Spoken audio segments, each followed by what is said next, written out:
Okay, hi everyone.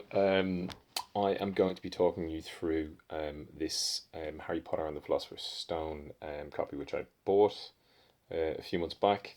Um, as you can see, I purchased it as a first printing, and you can tell it's a first printing by. So I'm looking at this backwards by that one there. Okay, and everything else was in order on this page as well. So was buying a first printing.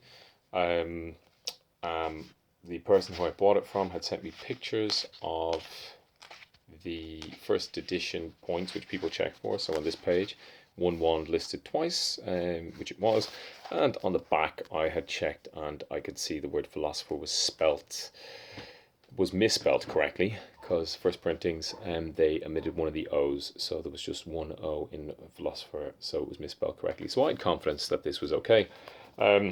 Now, alarm bell started to ring when I got the book. Had a brand new smell, which it still does. Yeah, I mean, it was obviously that was one of the things that alerted me. I think I was in denial because I spent quite a bit of money on it. So I just tried to convince myself that it was real when it wasn't. And eventually I started asking questions and looking at it a bit more closely.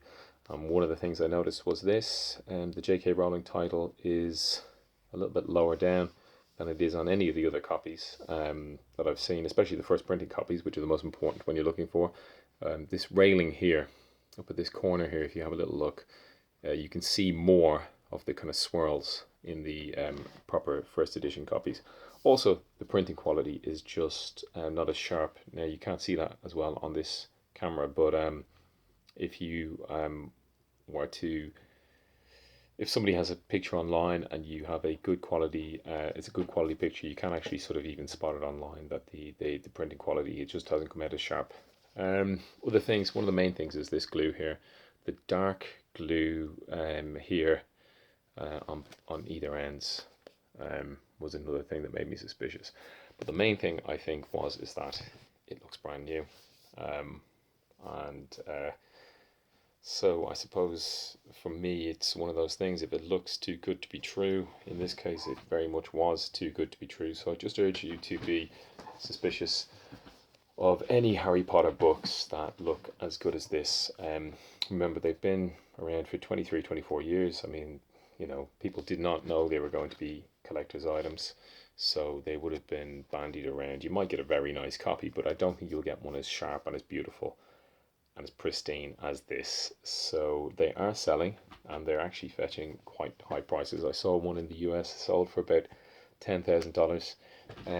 A few months back, I tried to contact eBay, but I didn't hear anything back about whether or not the person got their money back. So just be very, very careful if you're thinking of buying a Harry Potter first printing. Do your research and make sure that you trust the person and that the book has that you're able to establish where the book has come from and for how long that person has had the book, and that it is actually a genuine copy. Because obviously you don't want to spend a fortune on one like I did and find out that it's completely fake.